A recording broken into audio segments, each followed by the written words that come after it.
Hello दोस्तों, स्वागत है आपका हमारे चैनल पर, जहां हम आपको किताबों का ज्ञान सरल और रोचक तरीके से पहुंचाते हैं। आज हम आपके लिए लेकर आए हैं एक ऐसी किताब की कहानी जिसने लाखों लोगों की सोच और जिंदगी को बदल दिया है। हम बात कर रहे हैं रॉबर्ट कियोसाकी की बेस्ट सेलर किताब रिच डैड पुअर डैड की। ये किताब आपको पैसे की समझ, फाइनेंशियल एजुकेशन और अमीर बनने की मानसिकता को गहराई से समझने का मौका देती है। इसमें दो डैड्स की कहानियां हैं, एक अमीर डैड और दूसरे गरीब डैड। दोनों के विचार और फैसले किस तरह से उनकी आर्थिक स्थिति को प्रभावित करते हैं, यही इस किताब का मुख्य संदेश है। इस वीडियो में हम आपको रिच डैड पुअर डैड के 6 सबक, सबसे जरूरी सिद्धांत और प्रेरणादायक कहानियों को हिंदी में सरल शब्दों में समझाने जा रहे हैं। अगर आप अपनी आर्थिक जिंदगी को बेहतर बनाना चाहते हैं तो ये वीडियो आपके लिए एक गाइड की तरह काम करेगा। इसमें आप जानेंगे कि पैसा आपके लिए कैसे काम कर सकता है, संपत्ति और कर्ज में फर्क क्या होता है, क्यों फाइनेंशियल एजुकेशन आपके स्कूल के सिलेबस से ज्यादा जरूरी है और अमीर लोग अपनी सोच से कैसे अमीर बनते हैं। यदि आपको वीडियो पसंद आए तो इसे लाइक और शेयर करें और हमारे चैनल को सब्सक्राइब करना ना भूलें, क्योंकि हमारा लक्ष्य है कि हम आपको वो ज्ञान दें जो आपकी जिंदगी को एक नई दिशा दे सके। चलिए अब बिना देरी के शुरू करते हैं इस अद्भुत सफर को और जानते हैं कि रॉबर्ट कियोसाकी की इस महान किताब ने हमें क्या सिखाया है। तो बात ऐसी है कि रॉबर्ट कियोसाकी, जो कि इस किताब के लेखक हैं, उनके 2 पिता थे। उनके एक पिता जो कि पढ़े लिखे और PhD होल्डर थे, मगर जिंदगी भर गरीबी रहे और गरीबी में ही मरे। इसीलिए ना रॉबर्ट उन्हें पुअर डैड कहते थे। वहीं उनके दूसरे पिता बहुत पढ़े लिखे तो नहीं थे, लेकिन काफी अमीर थे। इसीलिए रॉबर्ट उन्हें रिच डैड बुलाते थे। तो अब ये सोचने की बात है कि किसी भी इंसान के एक ही वक्त में 2 पिता कैसे हो सकते हैं। तो इसका जवाब यही है कि उनके गरीब पिता यानी कि रियल पिता का एक ही सपना था कि रॉबर्ट खूब मेहनत से पढ़ाई करने के बाद किसी बड़ी सी कंपनी में नौकरी करके अपने भविष्य को सुरक्षित कर ले। मगर रॉबर्ट के दूसरे पिता जो कि अमीर थे, वो एक्चुअली में रॉबर्ट के दोस्त माइक के पिता थे और वो चाहते थे कि रॉबर्ट अपनी जिंदगी में कुछ चैलेंजेस को ले, क्योंकि सारे सबक सिर्फ स्कूल में ही नहीं सीखे जाते। कुछ सबक ऐसे होते हैं जिन्हें इंसान अपनी जिंदगी के तजुर्बों से ही सीखता है। तो स्कूली पढ़ाई सिर्फ आपको अच्छे ग्रेड्स तो दिला सकती है, लेकिन जिंदगी की पढ़ाई बहुत कुछ सिखाती है। बेशक पढ़ाई लिखाई की अपनी अहमियत है, मगर सिर्फ इसके भरोसे बैठ करके ही सब कुछ हासिल नहीं किया जा सकता। तो चलिए जानते हैं कि एग्जैक्टली हमें क्या करना है और कैसे करना है। उसके लिए पहला सबक कहता है कि अमीर लोग पैसे के लिए काम नहीं करते। सुनने में थोड़ा अजीब है, लेकिन इस लाइन को समझने के लिए ये कहानी आपकी काफी मदद करेगी। तो होता ऐसा है कि एक आदमी था जिसके पास एक गड्ढा था। जब भी उसे अपने गड्ढे से कुछ मेहनत करवानी होती थी तो वो एक गाजर को उसके सामने लटका देता था। उस गाजर को देखते ही गधा उसे खाने के लालच में काम करता चला जाता था। उसे बड़ी उम्मीद थी कि एक दिन वो उस गाजर तक पहुंच ही जाएगा। अभी उस आदमी के लिए तो एक अच्छी खासी तरकीब बन गई काम करवाने की, मगर बेचारे गधे को कभी भी वो गाजर नहीं मिल पाई। अब पूछिए क्यों? क्योंकि वो गाजर बस एक छलावा है। बहुत से लोग ठीक उस गधे की तरह ही होते हैं। वो मेहनत पर मेहनत के लिए चले जाते हैं, इस उम्मीद में कि एक दिन वो अमीर बन जाएंगे, मगर पैसा उनके लिए महज एक सपना बन के रह जाता है। इस सपने के पीछे भागने से आप उस तक कभी नहीं पहुंच सकते। तो पैसे के लिए काम करने की बजाय पैसे को अपने लिए काम करने दीजिए। जब आप अमीर बनना चाहते हैं तो सिर्फ पैसे कमाने के लिए काम ना करें, क्योंकि जिस तरीके से हम अमीर बनने की राह में कदम बढ़ाते हैं, हमारा डर और लालच हम पर हावी होने लगता है कि कहीं हम गरीब के गरीब ही ना रह जाएं। बस इसी डर से हम और ज्यादा मेहनत करने में जुट जाते हैं। फिर हमारा लालच हम पर हावी होने लगता है। हम उन सारी खूबसूरत चीजों की कल्पना करने लगते हैं जो पैसे से हासिल की जा सकती हैं। अब यही डर और लालच हमें ऐसे चक्कर में उलझा देता है जो कि कभी भी खत्म नहीं होता। तो हम अब और मेहनत करते हैं कि और ज्यादा कमा सके, और फिर हमारा खर्च भी उसी हिसाब से बढ़ने लगता है। तो इसी को अमीर डैड राइट रेस कहते हैं। अब इसका नतीजा ये हुआ कि हम पैसे कमाने के लिए हद से ज्यादा मेहनत करते हैं, खर्च करते हैं, और ये एक ट्रैप है, यानी कि ये एक जाल है और आपको लालच और डर का ये ट्रैप अवॉइड करना है, क्योंकि हम में से ज्यादातर लोग जो अमीर होना चाहते हैं वो इसी ट्रैप का शिकार हो जाते हैं। तो पैसे के पीछे मत भागिए, बल्कि पैसे को अपने पीछे भागने के लिए मजबूर कर दीजिए। आपकी नौकरी लगी है तो आप काम पर यह सोच करके मत जाइए कि हर महीने आपको एक पे चेक लेना है, क्योंकि वो पे चेक आपके सारे बिल्स मुश्किल से ही भर पाता है। वैसे ये हर महीने की कहानी बन जाती है। फिर तंग आकर के आप कोई दूसरी नौकरी ढूंढ करके और ज्यादा मेहनत करने लगते हैं, लेकिन तब भी आप पैसे के लिए ही काम कर रहे होते हैं, और यही वजह है कि आप कभी भी अमीर नहीं बन पाते। सच का सामना कीजिए। आपकी जवाबदेही खुद के लिए है, ना कि दूसरों के लिए। तो आपके जो भी सवाल है वो आप खुद से पूछिए, क्योंकि उनका जवाब सिर्फ आपके ही पास है। क्या आप सिर्फ इसलिए काम कर रहे हैं कि आपकी जिंदगी में सिक्योरिटी रहे, एक ऐसी नौकरी जहां से आपको निकाले जाने का कोई डर ना हो, या फिर आप सिर्फ 2 पैसे कमाने के लिए काम करते हैं और आपको लगता है कि एक दिन आप इस तरीके से अमीर हो जाएंगे? क्या बस यही आपको सेटिस्फाई करने के लिए काफी है? अगर आपका जवाब हाँ है, तो मुझे आपकी सोच पर बड़ा अफसोस है, क्योंकि आपने जो अमीर बनने का सपना देखा है ना, वो कभी पूरा नहीं होने वाला। आप हमेशा गरीबी में ही जिएंगे। लेकिन अगर आपका जवाब ना है, तो आपका पहला कदम यह होगा कि सबसे पहले आप अपने मन से डर को हटा दीजिए, क्योंकि ज्यादा पैसा ना कमा पाने का डर और लालची आपको बगैर सोचे समझे काम करने के लिए मजबूर करता है, और हमारा यही कदम हमें नाकामयाबी की तरफ धकेलता है।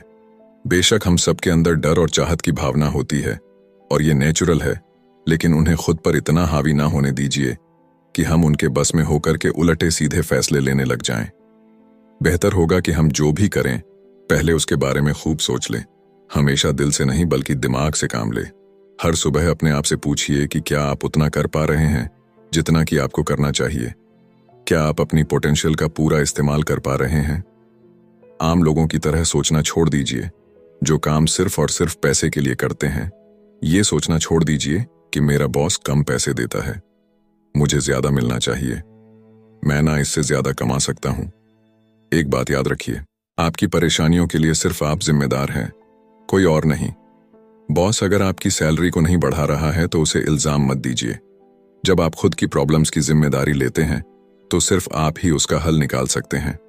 और यही वो पहला सबक और पहला प्रिंसिपल है जो कि आमिर डैड ने रॉबर्ट को सिखाया। इस सबक का एक पार्ट ये भी था कि अमीर डैड ने उन्हें एक कन्वीनियंस स्टोर में काम करने पर लगा दिया। उन्हें इस काम के कोई पैसे नहीं मिले, वो बस काम करते रहे, और इसका फायदा ये हुआ कि वो अपने दिल से काम में लगे रहे, और इस दौरान कई नए आइडियाज उनके दिमाग में आते रहे। पैसे को अपने पीछे कैसे भगाया जाए, इस बारे में उन्हें कई विचार मिले।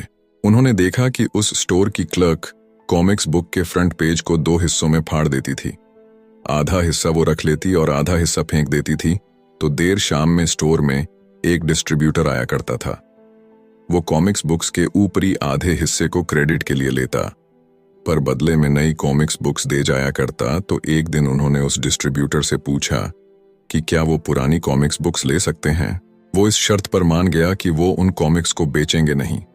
ये उनके दिमाग में बिजनेस का एक नया आइडिया था। उन्होंने वो पुरानी कॉमिक्स बुक्स अपने दोस्तों और बाकी बच्चों को पढ़ने के लिए किराए पर देनी शुरू कर दी। बदले में वो हर किताब का 10 सेंट किराया वसूल करते थे। हर किताब सिर्फ 2 घंटे के हिसाब से पढ़ने के लिए दी जाती थी, तो असल मायनों में वो उन्हें बेच नहीं रहे थे। उन्हें उस गैराज पर काम भी नहीं करना पड़ा जहां से वो कॉमिक्स किराए पर देते थे। उन्होंने माइक की बहन को काम पर रखा, जिसके लिए उसे हर हफ्ते $2 दिया जाता। तो एक ही हफ्ते में उन्होंने $9.5 कमाए, और इस तरह उन्होंने सीखा कि पैसे को खुद के लिए काम करने दो, न कि आप पैसे के लिए काम करो। तो इसी के साथ अब आगे है दूसरा सबक, जो कहता है कि फाइनेंशियल लिटरेसी क्यों सिखाई जाए। कहने का मतलब यह है कि 1923 यानी कि 1923 में एज वाटर बीच होटल शिकागो में एक मीटिंग हुई। दुनिया के बहुत से लीडर और बहुत ही अमीर बिजनेसमैन इस मीटिंग का हिस्सा बने।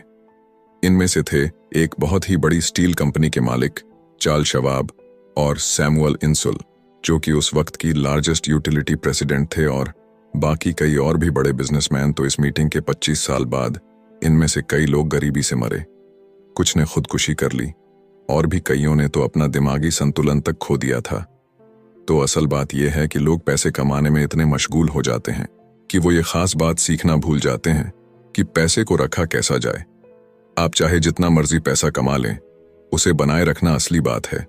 और अगर ये हुनर आपने सीख लिया तो अब किसी भी आड़े टेढ़े हालात, जो अक्सर कहा जाता है कि कोई इमरजेंसी आ गई या कोई अड्डी आ गई या कोई बुरा वक्त आ गया, तो आप उसका सामना आसानी से कर लेंगे। या हो सकता है कि अगर आप ठीक तरीके से प्लानिंग करें तो बुरा वक्त आए ही ना। वैसे लॉटरी में मिलियन जीतने वाले लोग कुछ सालों तक तो मजे से जीते हैं, मगर फिर वापस उसी पुराने हालात में पहुंच जाते हैं। तो अधिकतर लोगों के सवाल होते हैं कि अमीर कैसे बने या अमीर बनने के लिए क्या करें।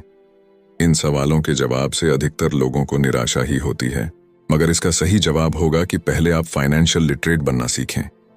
देखिए, अगर आपको एम्पायर स्टेट बिल्डिंग खड़ी करनी है तो सबसे पहले आपको एक गहरा खड्डा खोदना पड़ेगा, फिर उसके लिए एक मजबूत नींव रखनी पड़ेगी। लेकिन अगर आपको एक छोटा सा घर बनाना हो तो एक 6 इंच कंक्रीट स्लैब डाल करके भी आपका काम चल जाएगा। मगर अफसोस तो इसी बात का है कि हम में से ज्यादातर लोग 6 इंच स्लैब पर एक एम्पायर स्टेट बिल्डिंग खड़ी करना चाहते हैं, और वो ऐसा करते भी हैं तो जाहिर सी बात है कि बिल्डिंग टूटेगी ही टूटेगी। गरीब डैड रॉबर्ट से बस यही चाहते थे कि वो खूब पढ़ाई करे, लेकिन अमीर डैड उसे फाइनेंशियली लिटरेट बनाना चाहते थे। ज्यादातर स्कूल सिस्टम बस घर बनाना सिखाते हैं, मजबूत फाउंडेशन नहीं। स्कूली शिक्षा और पढ़ाई की अपनी अहमियत है, मगर असल जिंदगी में यही सब कुछ नहीं है। और इसी के साथ आगे है तीसरा सबक, जो कि कहता है कि लायबिलिटीज और एसेट्स के बीच में फर्क समझे और हमेशा एसेट्स खरीदे। वैसे सुनने में ये बड़ी आसान सी बात लगती है ना, लेकिन यही एक नियम है जो आपको अमीर बनाने में मदद करेगा। अक्सर गरीब और मिडिल क्लास लोग लायबिलिटीज को यानी कि जिम्मेदारियों को एसेट्स समझ लेते हैं, यानी कि अपनी संपत्ति समझ लेते हैं। मगर अमीर जानता है कि असल में एसेट्स होते क्या हैं, और वो वही खरीदता है अमीर डैड। किस यानी कि KISS किस प्रिंसिपल में यकीन रखते हैं, जिसका मतलब है कीप इट सिंपल स्टूपिड। उन्होंने लेखक और उसके दोस्त माइक को यही सिंपल बात सिखाई, जिसकी बदौलत वो इतनी मजबूत फाउंडेशन रखने में कामयाब रहे। इसी की यही सिंपल बात है कि लायबिलिटीज यानी कि अपनी जिम्मेदारियों और एसेट्स यानी कि संपत्ति के बीच में फर्क को समझे और एसेट्स खरीदे। लेकिन अगर ये इतना ही सिंपल है तो हर आदमी अमीर होता है ना। मगर यहाँ पर मामला उल्टा है। ये एक्चुअली में इतना सिंपल है कि हर कोई इस बारे में सोचता तक नहीं है। लोगों को लगता है कि उन्हें लायबिलिटीज और एसेट्स के बीच में फर्क पता है, मगर उन्हें सिर्फ लिटरेसी के बारे में मालूम है, फाइनेंशियल लिटरेसी के बारे में नहीं। मतलब ये कि इनकम स्टेटमेंट को प्रॉफिट और लॉस का स्टेटमेंट मानकर चलना चाहिए। इसका सिंपल सा मतलब है कि इनकम यानी कि आपके पास कितना पैसा आया, और एक्सपेंस यानी कि आपके पास से कितना पैसा खर्च हुआ। बैलेंस शीट एसेट्स और लायबिलिटीज के बीच बैलेंस बताती है। बहुत से पढ़े लिखे अकाउंटेंट को भी ये पता नहीं होता है कि आखिर बैलेंस शीट और इनकम स्टेटमेंट कैसे एक दूसरे से जुड़े हैं। और अगर हम इस बात को समझना चाहें तो एसेट्स वो चीजें होती हैं जो आपके लिए पैसे कमाने का काम करती हैं। मान लीजिए आप कोई घर खरीद करके उसे किराए पर देते हैं, तो उसी किराए से आप वो लोन भी चुका सकते हैं जो आपने घर खरीदने के लिए लिया था। अब घर भी आपका हुआ और उससे मिलने वाला किराया भी। इसके उलट लायबिलिटीज आपकी जेब से पैसे खर्च करवाती है, जैसे कि घर खरीद करके उसमें रहने से आपको कोई किराया नहीं मिलने वाला। तो अब आप समझ गए होंगे कि अगर अमीर बनना है तो एसेट्स खरीदिए, और गरीब ही रहना है तो लायबिलिटीज। अमीर लोगों के पास ज्यादा पैसा इसलिए होता है कि वो इस KISS keep it simple stupid principle पर यकीन करते हैं। वहीं दूसरी तरफ गरीब लोग इस प्रिंसिपल को ठीक से समझ ही नहीं पाते। इसीलिए इस बात पर जोर दिया जा रहा है कि सिर्फ लिटरेट नहीं बल्कि फाइनेंशियल लिटरेट बनिए। सिर्फ नंबर से कुछ नहीं होता। फर्क तो तब पड़ता है जब आप अपनी कहानी खुद लिखे। अधिकतर परिवारों में देखा गया है कि जो मेहनती होता है उसके पास पैसा भी ज्यादा होता है, मगर उसका फायदा क्या? जब सारा पैसा लायबिलिटीज में ही खर्च हो जाए तो आइए समझते हैं कि मिडिल क्लास आदमी अपना पैसा किस तरीके से खर्च करता है। और अगर यही उनका तरीका रहता है तो सारी जिंदगी वो मिडिल क्लास ही बनकर रहेंगे, या क्या पता उससे भी नीचे चले जाएं, क्योंकि आप देख सकते हैं कि उनका सारा पैसा लायबिलिटीज यानी कि जिम्मेदारियों में ही खर्च हो रहा है। कभी मोर्टगेज, कभी रेंट, कभी car loan, house loan, credit card का बिल फीस, बिजली का बिल और भी ना जाने क्या क्या, उनकी सारी कमाई इसी में खर्च हो जाती है। दूसरी ओर गरीब लोग हैं जिनकी कोई लायबिलिटी तो नहीं है, मगर उनके कोई एसेट्स भी तो नहीं होते। वो भी पैसा कमाते हैं, सैलरी पाते हैं, मगर हर रोज के खर्चों में उनका सारा पैसा उड़ जाता है। माना कि एक गरीब आदमी $1000 कमाता है, उसमें से $300 वो अपने छोटे से घर के किराए में खर्च करता है, $200 उसके आने जाने का किराया, $200 टैक्स और $300 खाने और कपड़ों में खर्च हो जाता है। तो अब उसके पास बचा क्या? कुछ भी नहीं, और कभी कभी तो उधार लेकर के भी उसे काम चलाना पड़ता है, जिससे कि वो और भी ज्यादा गरीब हो जाता है। इसके विपरीत अमीर लोग एसेट्स खरीद के रखते हैं, फिर उनके वो एसेट्स उन्हें और पैसा कमा कर देते हैं। उनकी कमाई इस तरह 2 से 4, 4 से 8 होती जाती है। अधिकतर अमीर लोग दिमाग से काम लेते हैं और वो घर लोन पर लेकर उसे किराए पर लगा देते हैं। बिना मेहनत के हर महीने किराया मिलता है, जिससे वो अपना लोन भी चुकता कर लेते हैं। इसे कुछ यूं समझते हैं, आप मानिए कि लोन की इंस्टॉलमेंट $1 है, तो ये अपने घर का $2 किराया वसूल करेंगे, $1 बैंक को देंगे, $1 अपनी जेब में तो हो गया ना, बिना मेहनत के पैसा कमाना। तो एक्चुअली में अमीर डैड और गरीब डैड के बीच बस सोच का फासला है। अपना पैसा कैसे खर्च करें, सिर्फ यही मुद्दे की बात है और कुछ नहीं। 1966 के दिनों में अगर बच्चों से पूछा जाता था कि वो बड़े होकर क्या बनेंगे, तो सबके पास यही जवाब होता था कि वो अच्छे ग्रेड्स लाएंगे और डॉक्टर बनेंगे, इंजीनियर बनेंगे। तब सबको यही लगता था कि अच्छे ग्रेड्स लेकर के वो बहुत पैसा कमा सकेंगे। हालांकि उनमें से बहुत बच्चे आज बड़े होकर के डॉक्टर बन चुके हैं। बावजूद इसके उनमें से काफी लोग आज भी फाइनेंशियली स्ट्रगल करते नजर आएंगे, क्योंकि उन्हें हमेशा यही लगा कि ज्यादा पैसा कमाने से उनकी सारी परेशानियां दूर हो जाएंगी। मगर आज के दौर में ऐसा नहीं है। आज बहुत से बच्चे फेमस एथलीट बनना चाहते हैं, या फिर सीईओ, या फिर कोई मूवी स्टार या रॉक स्टार, क्योंकि उन्हें पता है कि सिर्फ अच्छी पढ़ाई और अच्छे ग्रेड्स के भरोसे बैठ करके वो करियर में सक्सेस नहीं पा सकते। आजकल फाइनेंशियल नाइटमेयर बहुत आम हो गया है। अक्सर नए शादीशुदा जोड़े ये सोचते हैं कि उनकी सैलरी अब डबल हो जाएगी, क्योंकि दोनों जने कमा रहे हैं। एक छोटे से घर में रहते हुए वो अब बड़े घर के सपने देखते हैं, इसीलिए वो पैसा बचाना शुरू कर देते हैं। इसकी वजह से उनका सारा ध्यान सिर्फ अपना कैरियर बनाने पर होता है। उनकी कमाई बढ़ने लगती है तो जाहिर है उसी हिसाब से खर्चे भी बढ़ेंगे। तो मुद्दा मामला ऐसा है कि अब जब आप फाइनेंशियल लिटरेट हुए बिना पैसा बनाते हैं या बिना सोचे समझे उसे खर्च करते हैं, तो होता यह है कि आप पहले से भी ज्यादा खर्चा करने लगते हैं। ये एक ऐसा चक्कर है जो फिर से चलता ही रहता है। नई जोड़े ने अब इतना पैसा कमा लिया है कि वो एक बड़ा घर खरीद सके। उन्हें तो यही लगेगा कि वो अब थोड़े अमीर हो गए हैं, मगर असलियत तो ये है कि बड़े घर के साथ उन्होंने नई लायबिलिटीज भी खरीद ली है।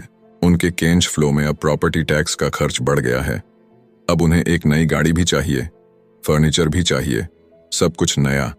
उनकी लायबिलिटीज बढ़ती ही चली जा रही है, और ज्यादातर होता यही है कि इनकम के साथ साथ खर्चे भी बढ़ने लगते हैं। फिर एक दिन अचानक इस सच्चाई का खुलासा होता है, मगर तब तक हम इस राइट रेस में बुरे तरीके से फंस चुके होते हैं। फिर ऐसे ही लोग हमारे लेखक रॉबर्ट के पास आकर के पूछते हैं कि अमीर कैसे बना जाए। अब यही सवाल तो मुसीबत की जड़ है, क्योंकि सबको लगता है कि पैसा ही हर चीज का इलाज है। ये मानना ही एक बड़ी गलती है। उनकी समस्या ये नहीं है कि वो ज्यादा पैसा नहीं कमा रहे, बल्कि ये है कि जो कुछ उनके पास है उसे हैंडल कैसे करें। वैसे एक कहावत है जो यहाँ पर लागू होती है, जब तुम खुद को एक गहरे गड्ढे में पांव तो और खोदना छोड़ दो, क्योंकि ज्यादातर लोग पब्लिक स्पीकिंग से घबराते हैं। मनोचिकित्सक यानी कि साइकेट्रिस्ट का मानना है कि लोग इसलिए घबराते हैं क्योंकि उन्हें रिजेक्शन का डर होता है, औरों से अलग होने का डर होता है। लोग हमारे बारे में क्या सोचेंगे या हम पर वो कहीं हंसेंगे तो नहीं, बस यही सोचकर कि ज्यादातर लोग पब्लिक स्पीकिंग से दूर भागते हैं। वो वही करना पसंद करते हैं जो सब कर रहे होते हैं। ऐसे लोग खुद को भीड़ का हिस्सा बना करके संतुष्ट हो जाते हैं। आपका घर आपका सबसे बड़ा एसेट है, लोन लीजिए। अरे अब तो प्रमोशन हो गया है, अब तो सैलरी बढ़ गई है, तो नया घर तो ले ही लो। यही सब बातें ना हम लोगों से सुनते आ रहे हैं, और फिर हम भी ना उसी रास्ते पर चल पड़ते हैं, क्योंकि जो सब कर रहे हैं वो जरूर से सही ही होगा। भाई इतने सारे लोग मिलकर के कोई गलती तो नहीं कर सकते। ना ऐसा हम सोचते हैं, राइट? मगर नहीं, ऐसा बिल्कुल भी नहीं है। अमीर डैड ने कहा था कि जापानीज लोग 3 चीजों की ताकत जानते थे: तलवार, कीमती जवाहरात और शीशा। तलवार बाजुओं की ताकत का प्रतीक है, कीमती जवाहरात पैसे की ताकत का, और शीशा खुद के अंदर छुपी हुई ताकत को दिखाता है, और वही हमारी सबसे बड़ी ताकत है। जब आप खुद को जानते हैं शीशे के सामने, अगर आप खुद से सवाल पूछ सकते हैं कि मैं सही हूं या मुझे भी भीड़ का हिस्सा बनकर रहना चाहिए, तो जो जवाब आपको मिलेगा बस वही आपकी असली ताकत है। तो गरीब और मिडिल क्लास खुद को पैसे का गुलाम बनने देते हैं, इसीलिए वो कभी भी अमीर नहीं बन पाते। 16 साल के रॉबर्ट और माइक अमीर डैड के साथ हर उस मीटिंग में जाया करते थे जो वो अपने अकाउंटेंट, मैनेजर्स, इन्वेस्टर और एम्प्लॉयज के साथ रखा करते। यहाँ एक ऐसे अमीर डैड देखने को मिलते हैं जो पढ़े लिखे नहीं हैं, जिन्होंने 13 साल में ही स्कूल छोड़ दिया था, मगर आज वो मीटिंग कर सकते हैं और अपने नीचे काम करने वाले पढ़े लिखे लोगों को ऑर्डर देते हैं, उन्हें बिजनेस के टिप्स समझाते हैं। एक ऐसा इंसान जो भीड़ का हिस्सा नहीं बना, जिसने रिस्क लिया और जिसने लोगों की परवाह नहीं की, जिससे ये डर नहीं था कि लोग उसके बारे में क्या सोचेंगे। इन मीटिंग्स का नतीजा ये हुआ कि लेखक और उनका दोस्त दोनों स्कूली पढ़ाई में मन नहीं लगा पाए। जब भी उनकी टीचर कोई काम देती थी, उन्हें रूल्स के हिसाब से करना होता था, तो उन्हें एहसास हुआ कि स्कूली पढ़ाई किस तरीके से बच्चों की प्रतिभा को निखरने नहीं देती, उसे दबा देती है। उनकी क्रिएटिविटी को मारकर, उन्हें एक सांचे में ढालकर इस समाज का एक मशीनी हिस्सा भर बना देती है। और उन्हें टीचर की इस बात से भी इनकार था कि अच्छे ग्रेड्स लाकर के ही सक्सेसफुल और अमीर बना जा सकता है। वैसे एक दिन रॉबर्ट की अपने गरीब डैड से बहस हो गई। उनके पिता का मानना था कि उनका घर उनके लिए सबसे बेस्ट इन्वेस्टमेंट है, मगर वो एक रेड रेस में भाग रहे थे। उनकी इनकम और खर्चे बराबर ही थे, उन्हें पूरा करने के लिए उनके पास एक पल की भी फुर्सत नहीं थी। यही बात रॉबर्ट उन्हें समझाना चाह रहे थे कि उनके पिता के लिए वो घर एसेट नहीं बल्कि लायबिलिटी है। घर पर उनके पैसे खर्च हो रहे थे, बदले में मिल कुछ नहीं रहा था। ये बात उनके गरीब डैड नहीं समझ पा रहे थे। तो बस यही फर्क था गरीब और अमीर डैड के बीच में। खैर, उनकी बहस तो चलती रही। उन्होंने अपने गरीब पिता को बताया कि अधिकतर लोगों की जिंदगी लोन चुकाने में ही निकल जाती है। जिस घर को वो खरीदते हैं उसके लिए वो 30 साल तक लोन भरते हैं, फिर एक और बड़ा घर लेते हैं और अपना लोन रिन्यू कराते हैं। अब घर की कीमत भी उसी हिसाब से बढ़ेगी या नहीं, ये निर्भर करता है। कुछ लोग ऐसे भी हैं जिन्होंने घर खरीदने के लिए एक बड़ी रकम ली थी। जितनी घर की कीमत नहीं थी, उससे ज्यादा कर्ज उनके सर पर चढ़ गया। इसका सबसे बड़ा नुकसान लोगों को ये होता है कि वो बाकी जगह इन्वेस्टमेंट नहीं कर पाते, क्योंकि उनका सारा पैसा उस घर पर लगा है। उन्हें कभी इन्वेस्टमेंट करने का मौका ही नहीं मिल पाता और ना ही वो इस बारे में कुछ सीख पाते हैं, और इसी तरीके से कई एसेट्स उनके हाथों से निकल। अगर इसके बदले लोग सिर्फ एसेट्स पर ध्यान दें तो उनका फ्यूचर कहीं ज्यादा बेहतर हो सकता है। अब उदाहरण के लिए रॉबर्ट की पत्नी के पेरेंट्स एक बड़े से घर में शिफ्ट हो गए। उनका सोचना था कि अपने लिए बड़ा और नया घर लेना एक सही फैसला है, क्योंकि बाकियों की तरह उन्हें भी घर लेना एक एसेट्स लगता था। अगर वो ये जान करके हैरान रह गए कि उस घर का प्रॉपर्टी टैक्स $1000 था, ये उनके लिए बहुत ही बड़ी कीमत थी, और क्योंकि वो रिटायर हो चुके थे तो इतना पैसा टैक्स के रूप में भरना उनके रिटायरमेंट बजट के बाहर था। बेशक हम ये नहीं कह रहे कि आप एक नया घर ना लें, बल्कि हम समझाना चाहते हैं कि जितने पैसे से आप एक बड़ा घर लेंगे, उतने पैसे आप किसी एसेट में इन्वेस्ट करें तो बेहतर होगा। आपका एसेट आपके लिए कमाई करेगा और कुछ ही समय के बाद आपके पास इतना पैसा होगा कि आप आसानी से मनपसंद घर ले पाएंगे, और वो भी बिना किसी लोन के। तो अब सवाल ये है कि अमीर और ज्यादा अमीर क्यों होते रहते हैं, वही मिडिल क्लास आगे क्यों नहीं बढ़ पाते? इसके पीछे भी ना एक वजह है, और कारण एकदम सिंपल है। अमीर एसेट खरीदते हैं जो कि उनका पैसा दुगना करता रहता है। उस पैसे से उनके सारे खर्चे मजे में निपट जाते हैं, और मिडिल क्लास क्या करते हैं? वो तो बस महीने की एक तारीख का इंतजार करते हैं।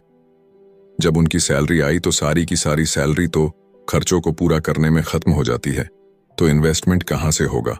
और फिर जब सैलरी बढ़ती है तो उस पर टैक्स भी बढ़ जाता है, और उसी हिसाब से बाकी खर्चे भी। और फिर अंत में वही राइट रेस चलती रहती है। कहने का मतलब ये है कि एक कर्ज में डूबा समाज जहां पर हम रहते हैं, मतलब ये कि अपने घर को एसेट समझना ही वो रीजन है जो कि हमें कर्ज के बोझ तले दबाती है। आज यही अधिकतर लोगों की सोच है। अगर सैलरी बढ़ी है तो लोग सोचते हैं कि अब वो बड़ा सा घर ले सकते हैं, क्योंकि उन्हें ये अपने पैसे का सही इस्तेमाल लगता है। इसके बदले अगर वो पैसा सही जगह लगाया जाए तो उनकी जिंदगी हमेशा के लिए बदल सकती है। लेकिन ऐसा हो नहीं पाता, क्योंकि उनका सारा वक्त हाड़ तोड़ मेहनत करने में चला जाता है। अपनी नौकरी को सेफ जोन समझ करके वे उससे अलग कुछ सोच ही नहीं पाते, और साथ ही उन पर कर्ज का इतना बोझ होता है कि वो नौकरी छोड़ने का रिस्क ले ही नहीं सकते। अब जरा खुद से सवाल कीजिए कि आज आप नौकरी छोड़कर बैठ जाते हैं तो कितने दिन आपका गुजारा चलेगा? क्योंकि अगर आप फाइनेंशियली लिटरेट नहीं है, अगर आपने सारी उम्र सिर्फ सैलरी के भरोसे ही काटी है और एसेट्स के बदले आपने लायबिलिटीज पाल ली है, तो यकीनन आपकी जिंदगी बहुत ही कड़ी चुनौती है। सिर्फ नेटवर्थ के भरोसे आपका काम नहीं चल सकता। नेटवर्थ बताता है कि आपके पास वाकई में कितना पैसा है, चाहे वो गैराज में पड़ी पुरानी कार के रूप में ही क्यों ना हो। अब भले ही वो कार कुछ काम की ना हो, जबकि वेल्थ का मतलब है कि आपके पास जो पैसा है उससे आप कितना और पैसा कमा रहे हैं। जैसे कि मान लीजिए कि आपके पास कोई एसेट है जिससे हर महीने मुझे $3000 की कमाई हो जाती है और हर महीने आपके $6000 खर्च होते हैं, तो मैं सिर्फ आधे महीने ही अपना गुजारा कर पाऊंगी। तो सल्यूशन ये होगा कि अपने एसेट से मिलने वाले पैसे को आप बढ़ा दें। जब वो $6000 आपको मिलने लगेगा तो आप रातों रात अमीर नहीं हो जाएंगे, मगर इस तरह आप वेल्थी होने लगेंगे। अब अगर आप अचानक नौकरी छोड़ते भी हैं तो आपके एसेट्स आपका सारा खर्च कवर कर लेंगे। अब वेल्थी तभी बन पाएंगे जब आपके खर्च आपके एसेट्स की ग्रोथ से कम रहे, और इसी के साथ आगे है चौथा सबक, जो कहता है कि अपने काम से काम रखें। दुनिया की सबसे बड़ी फूड चैन मैकडोनाल्ड के फाउंडर रे क्रॉकनी एक MBA क्लास में की स्पीच थी। ये 1947 की बात है। उनकी ये स्पीच बड़ी ही शानदार थी। लोगों को प्रेरित करने वाले स्पीच के बाद जब MBA क्लास के स्टूडेंट्स ने कुछ वक्त उनके साथ बिताने की गुजारिश की तो वो उनके साथ बियर पीने चले गए। बातों बातों में रे ने अचानक एक सवाल किया कि क्या आप लोग जानते हैं कि मैं किस बिजनेस में हूं? अब ये बात तो सबको मालूम थी कि वो हैमबर्गर बेचते थे। इस बात पर वो हंसने लगे और बोले कि उनका असल बिजनेस तो रियल एस्टेट है, क्योंकि मैकडोनाल्ड के लिए हर लोकेशन का चुनाव सोच समझ कर किया जाता है। जहां उसकी फ्रेंचाइज बनाई जाती है वो जमीन भी साथ ही बेची जाती है। तो इसका सीधा सा मतलब है कि मैकडोनाल्ड की फ्रेंचाइज खरीदने वाले को वो जमीन भी खरीदनी पड़ती थी। तो इस तरीके से ये एक रियल एस्टेट बिजनेस भी हुआ। यही सबक अमीर डैड ने रॉबर्ट को सिखाया कि अक्सर लोग खुद के लिए छोड़ करके बाकी सबके लिए काम करते हैं। वो टैक्स पे करके गवर्नमेंट के लिए काम करते हैं, वो उस कंपनी के लिए काम करते हैं जहां वो नौकरी करते हैं, बैंक का मॉर्टगेज देकर उसके लिए काम करते हैं। और ये सब इसलिए क्योंकि हमारा एजुकेशन सिस्टम ही ऐसा है। स्कूल हमें एम्प्लॉय बनना सिखाता है ना कि एम्प्लॉयर। जो आप पढ़ते हैं वही आप बनते हैं। अगर आपने साइंस पढ़ी है तो डॉक्टर, मैथमेटिक्स पढ़ी है तो इंजीनियर, मतलब जो भी आपने पढ़ा है वो आप बने। अब मुसीबत तो ये है कि इससे छात्रों का कोई भला नहीं हो पाता, क्योंकि वो नौकरी और बिजनेस के बीच के फर्क में उलझ कर रह जाते हैं। जब कोई पूछता है कि आपका क्या बिजनेस है तो आपको ये नहीं बोलना चाहिए कि मैं तो एक डॉक्टर हूं या एक बैंकर हूं, क्योंकि वो आपका प्रोफेशन है, बिजनेस नहीं। कहने का मतलब ये है कि आप जो भी करते हैं उसे अपना बिजनेस बनाइए, नौकरी नहीं। अपनी सारी उम्र दूसरों के लिए काम करके उन्हें अमीर करने में बर्बाद ना करें, बल्कि खुद की जिंदगी को खुशहाल बनाने के लिए काम करें। बहुत से लोगों को इस बात का एहसास बड़ी देर से होता है कि उनका हाउस लोन उनकी जान ले रहा है, और फिर उन्हें लगता है कि जिसे वो एसेट मानने की गलती कर रहे थे, एक्चुअली कभी वो एसेट था ही नहीं। जैसे उन्होंने कार ली तो उससे जुड़े तमाम खर्चे उनकी लायबिलिटीज बन गए, तो उनकी मुसीबतें शुरू हो जाती हैं। इसीलिए तो हम एसेट कॉलम पर इतना ज्यादा जोर दे रहे हैं ना कि आपकी इनकम कॉलम पर, और यही फाइनेंशियली सिक्योर होने का सही तरीका है।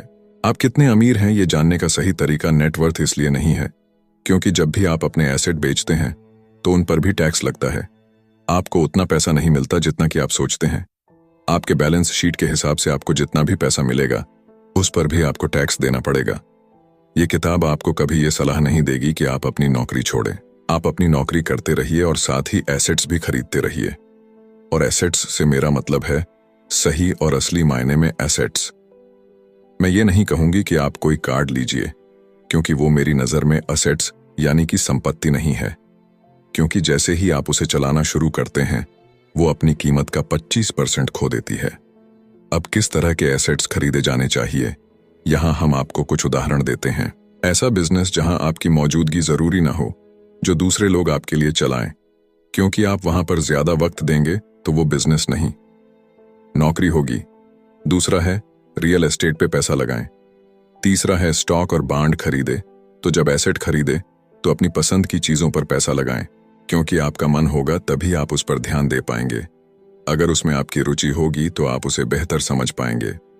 रॉबर्ट को रियल एस्टेट और स्ट्रोक्स में रुचि थी, खासकर छोटी कंपनीज में इन्वेस्ट करना। अपने अमीर डैड की सलाह पर उसने अपनी नौकरी कभी नहीं छोड़ी। वो जॉब करता रहा, साथ ही अपने एसेट कॉलम को बड़ा और मजबूत बनाता चला गया। एक पैसा भी जो आप कमाते हैं उसे बेकार न जाने दें। अपने पैसे को अपना गुलाम मानकर चलिए, जो कि आपके लिए काम करे। आप लग्जरी खरीदना चाहते हैं, शौक से खरीदे, कोई बड़ी बात नहीं, मगर ये ना भूले कि अमीर और मिडिल क्लास में यही सोच का फर्क है। जहां मिडिल क्लास पैसा आते ही पहले लग्जरी में खर्च करेगा, वहीं अमीर आदमी उसे अंत में खरीदेगा। और इतना समझ लेने के बाद अब अगले सबक में आप अमीर लोगों के सबसे बड़े सीक्रेट के बारे में जानेंगे। तो 5वां सबक कहता है कि अमीर पैसा इन्वेंट करते हैं। अलेक्जेंडर ग्राहम बेल ने टेलीफोन इन्वेंट करने के बाद उसे पेटेंट कर दिया था।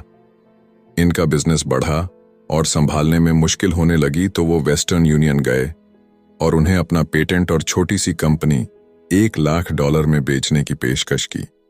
उस वक्त की वेस्टर्न यूनियन के प्रेसिडेंट ने पेशकश को ठुकरा दिया। उन्हें ये दाम कुछ ज्यादा ही लग रहे थे और फिर उसके बाद एक बड़ी कंपनी AT&T का जन्म हुआ। रॉबर्ट 1984 से प्रोफेशनल तौर पर पढ़ा रहे हैं। एक चीज जो हजारों लोगों को पढ़ाने के बाद उन्होंने जानी तो वो ये कि उन सब लोगों में पोटेंशियल था, बल्कि हर एक इंसान में पोटेंशियल है जो कि हमें महान बना सकती है। इसके बावजूद जो हमें रोकता है वो है खुद पर डाउट रखना। स्कूल छोड़ने के बाद हमें पता चलता है कि जिंदगी में आगे बढ़ने के लिए सिर्फ ग्रेड्स ही काफी नहीं होते। जैसे सिर्फ स्मार्ट लोग ही आगे नहीं बढ़ते, बल्कि वे बढ़ते हैं जो कि बोल्ड भी होते हैं। ये सच है कि फाइनेंशियल जीनियस होने के लिए इसकी नॉलेज भी होनी चाहिए, मगर साथ ही हिम्मत और बोल्डनेस भी चाहिए। ज्यादातर लोग पैसे के मामले में कोई रिस्क नहीं लेना चाहते, मगर अमीर होने के लिए आपको रिस्क लेने ही पड़ेंगे, क्योंकि हो सकता है कि आने वाले सालों में एक नया बिल गेट्स पैदा हो या अगला अलेक्जेंडर और बाकी शायद दिवालिया बनकर गरीब हो जाए। अब ये आपकी मर्जी है, आप इनमें से क्या बनना चाहते हैं। अगर आप अपना फाइनेंशियल IQ बढ़ाते हैं तो बहुत कुछ हासिल कर सकते हैं, और अगर नहीं तो आने वाले साल और भी डरावने हो सकते हैं, क्योंकि हर पुराना जाता है तो नया आता है। तो जो आज है वही सबसे खुशहाल वक्त है। आज के दौर में लोग ज्यादा फाइनेंशियली स्ट्रगल कर रहे हैं क्योंकि उनकी सोच अभी भी पुरानी है। फिर वे अपनी गलती ना मानकर या तो अपने बॉस को इल्जाम देंगे या नई टेक्नोलॉजी को। जो कभी कल के दौर में एसेट था वही आज लायबिलिटी बन चुका है, तो आपको अपडेट रहने की जरूरत है। रॉबर्ट ने एक गेम डिजाइन किया जिसे वो कींच फ्लो कहते हैं। ये लोगों को सिखाता है कि पैसा कैसे काम करता है, अमीर बनने की राह क्या है और राइट रेस से बाहर कैसे निकले। ये सारी चीजें इस गेम से समझाने की कोशिश की गई है। एक दिन एक औरत आई। गेम खेलने के दौरान उसने एक बोर्ड कार्ड जीता, जिसका मतलब था कि उसने उस गेम में एक बोर्ड जीती। वो औरत बड़ी खुश हुई, मगर जब उसे पता चला कि वोट लेने के लिए तो उसे एक बड़ी रकम टैक्स भरनी होगी, तो उसकी खुशी गायब हो गई। वो वोट उसके लिए अब एसेट नहीं बल्कि लायबिलिटी बन गई। उसे पता चला कि ऐसे तो ये वोट उसकी जान ही ले लेगी। उसे ये आइडिया समझ में ही नहीं आया और रिफंड की मांग की। उसे उसके पैसे वापस मिल गए और वो चली गई, मगर बाद में उसने फोन करके बताया कि उसे अब गेम का आइडिया कुछ समझ में आने लगा था। वो उस गेम से अपनी लाइफ को जोड़ करके देख पा रही थी। पैसा कैसे काम करता है, इस बात को समझ ना पाने की वजह से उसका गुस्सा जायज था। हम भी अक्सर यही करते हैं। जो बात हमारी समझ से परे होती है उस पर गुस्सा आता है और हम जिंदगी की हर परेशानी के लिए उसे ब्लामे करना शुरू कर देते हैं। मगर अगर ठंडे दिमाग से सोचे तो ये तरीका एकदम गलत होगा। बेहतर होगा कि हम उन्हें समझने की कोशिश करें, तो गेम ऑफ लाइफ जीत सकते हैं। बहुत से लोग कैश फ्लो गेम में खूब पैसा जीतते हैं, फिर उन्हें समझ ही नहीं आता कि उस पैसे का क्या करें, तो वो हैरान होने लगते हैं। इसकी वजह है उनकी पुरानी सोच जो आगे नहीं बढ़ने देती, और फिर वो बाद में सारा पैसा ही हार बैठते हैं। कुछ लोग कहते हैं कि वे हार गए क्योंकि उनके पास सही पत्ते नहीं थे। बहुत से लोग इस तरह जिंदगी में सही मौकों की तलाश में बैठे रहते हैं।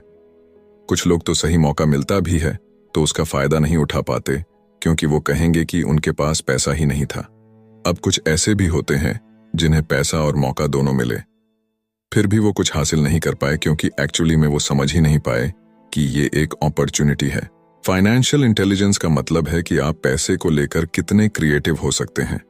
अगर आपको मौका मिलता है तो बगैर पैसे के आप क्या करेंगे, और अगर पैसा है मगर मौका नहीं तो उस सूरत में आप क्या करेंगे। ये सब आपकी फाइनेंशियल इंटेलिजेंस पर निर्भर करता है। ज्यादातर लोग इस बात का एक ही सॉल्यूशन जानते हैं कि खूब मेहनत करके खूब पैसा कमाया जाए, लेकिन आपको सीखना है कि अपने लिए मौका कैसे पैदा किया जाए, न कि उसके इंतजार में बैठे रहे। सबसे खास बात अमीरों की जो है वो ये है कि उन्हें पता है कि पैसा असली चीज नहीं है। असली चीज है इसका सही मतलब जानना, ये जान लेना कि जो हमें चाहिए वो हम इससे बना सकते हैं। हमारा दिमाग हमारे लिए सबसे बड़ा एसेट होता है। यही हमें सुपर रिच बना सकता है या सुपर पुअर, निर्भर करता है कि हम कैसे इसका इस्तेमाल करें। जो लोग सफल हैं उनके साथ कदम मिलाकर चलना है तो आपको ये सीखना पड़ेगा कि पैसा बढ़ाने की चाहत को खुद के अंदर कैसे पैदा करें। आपको अपने सबसे बड़े एसेट यानी कि आपके दिमाग को इन्वेस्ट करने की जरूरत है। आपको फाइनेंशियली इंटेलिजेंट होना पड़ेगा। तो आइए इसे हम समझते हैं एक उदाहरण से। 1990 के दशक में एरिज़ोना और फिनिक्स के आर्थिक हालात बुरे चल रहे थे। वहां के लोगों को हर महीने $100 बचाने की सलाह दी जा रही थी। बुरे वक्त के लिए पैसा बचाने का विचार कुछ हद तक सही भी है, मगर उस पैसे का क्या फायदा जो आप जमा करते जाते हैं। इससे तो अच्छा है कि उनका कुछ हिस्सा इन्वेस्ट किया जाए जो कि आगे चलकर आपको फायदा दे। खैर, बात करते हैं एरिज़ोना और फिनिक्स के लोगों की जो आर्थिक तंगी झेल रहे थे। ऐसे में इन्वेस्टर को ये एक बढ़िया मौका लगा। लोग जो अपनी प्रॉपर्टी अपने पौने दामों में बेच रहे थे उसे कई इन्वेस्टर्स ने हाथों हाथ खरीद लिया। रॉबर्ट ने भी $75,000 की कीमत वाला एक घर सिर्फ $20,000 में खरीद लिया। इसके बाद उन्होंने अर्तोनी के ऑफिस में एक ऐड दिया, $75,000 वाला घर सिर्फ $60,000 में। बस इसे लेने के लिए ग्राहक टूट पड़े। रॉबर्ट का फोन बजना बंद ही नहीं हो रहा था कि ये पैसा उनको उस एसेट से मिलने जा रहा था जो उन्होंने प्राइमरी नोट के रूप में ग्राहक से लिया था, और उन्हें ये पैसा कमाने में केवल 5 घंटे लगे। उन्होंने जो $40,000 इन्वेंट करे वो उनके एसेट कॉलम से क्रिएट हुए थे, और बगैर टैक्स के उन्होंने अचानक ही मिले एक मौके का फायदा उठाकर ये पैसा क्रिएट अपने इनकम कॉलम में ऐड कर लिए। कुछ सालों के बाद ही उनके इस बिजनेस ने इतना पैसा क्रिएट किया कि उनकी कंपनी की कार, गैस इंश्योरेंस, क्लाइंट के साथ डिनर ट्रिप और बाकी चीजें सब कवर हो गईं।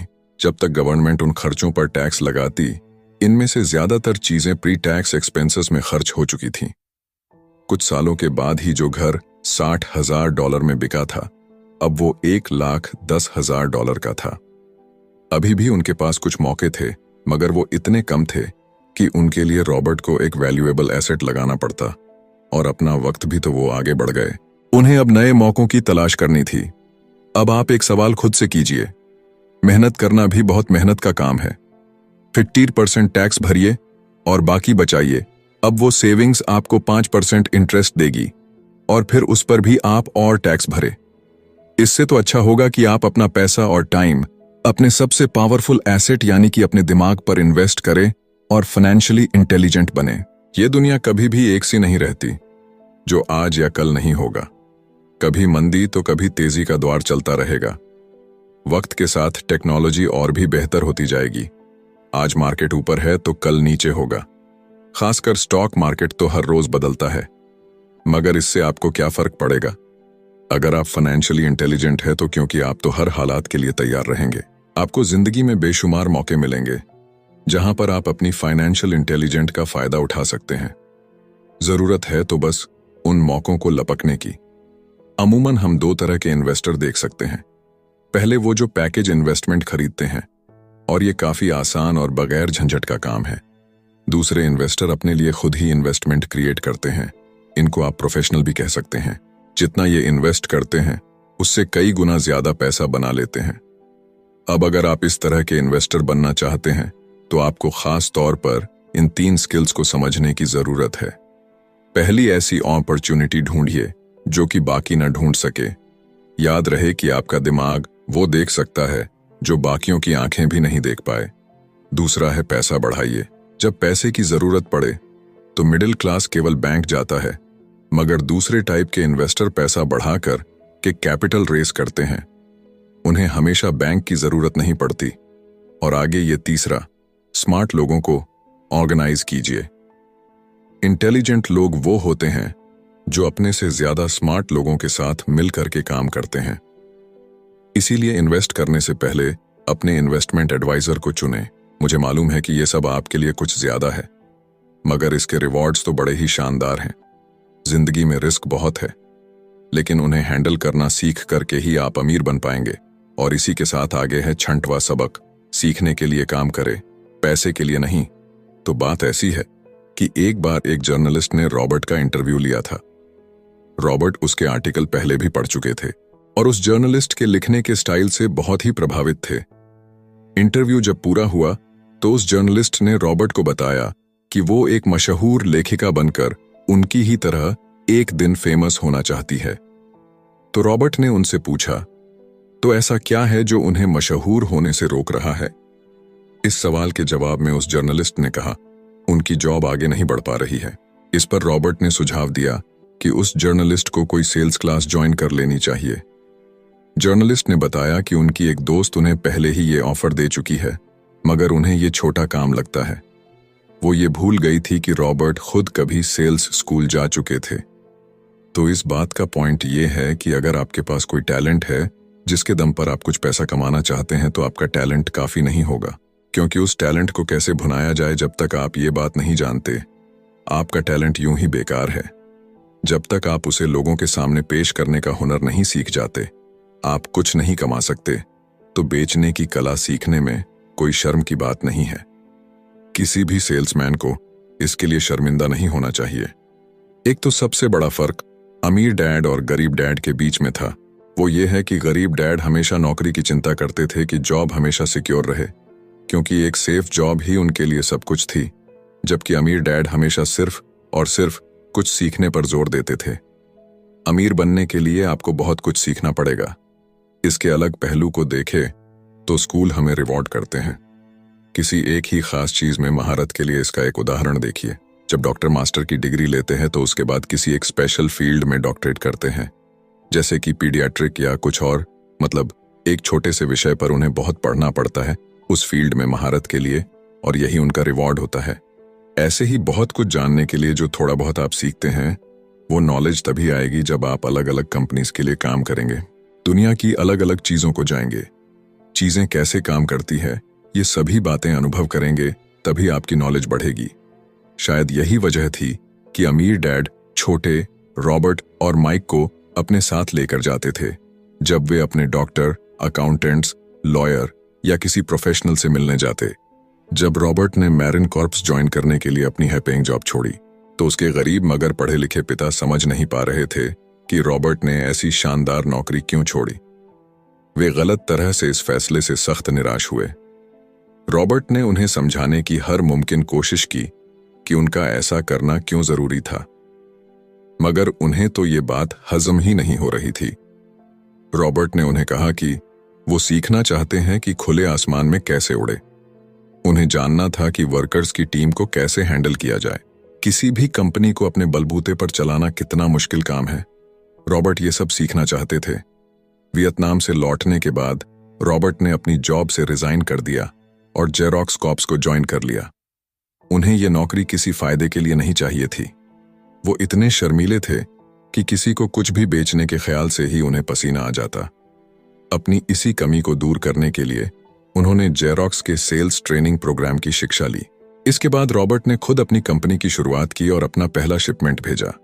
वे अगर इसमें नाकामयाब रहते तो पक्का दिवालिया हो जाते, लेकिन उन्होंने ये रिस्क लिया और अपने अमीर डैड की सीख को याद रखा कि बेशक आप 30 की उम्र से पहले दिवालिया होने का रिस्क ले सकते हो, क्योंकि इस उम्र में आपको रिकवर होने का मौका भी मिल जाता है। ज्यादातर एम्प्लॉय अपने वर्कर्स को इतना तो पे करते हैं कि वो काम छोड़कर ना जाए, और ज्यादातर वर्कर भी जी फाड़ करके इसलिए मेहनत करते हैं कि वो काम से निकाले ना जाए। इसीलिए तो उन्हें सिर्फ अपनी सैलरी और कंपनी से मिलने वाले फायदों से ही मतलब होता है। इस सोच के साथ उनके कुछ साल तो बढ़िया गुजरते हैं, मगर ये लंबे समय तक काम नहीं करता। तो क्यों ना आप वो सब कुछ अभी सीखें जो आप सीखना चाहते हैं, इससे पहले कि आप कोई एक खास प्रोफेशन अपने लिए चुने, क्योंकि अगर एक बार आपने अपना प्रोफेशन चुन लिया तो आप हमेशा के लिए उसी में बंध कर रह जाएंगे। तो दोस्तों, इसी के साथ ये समरी यहीं पर समाप्त होती है। धन्यवाद।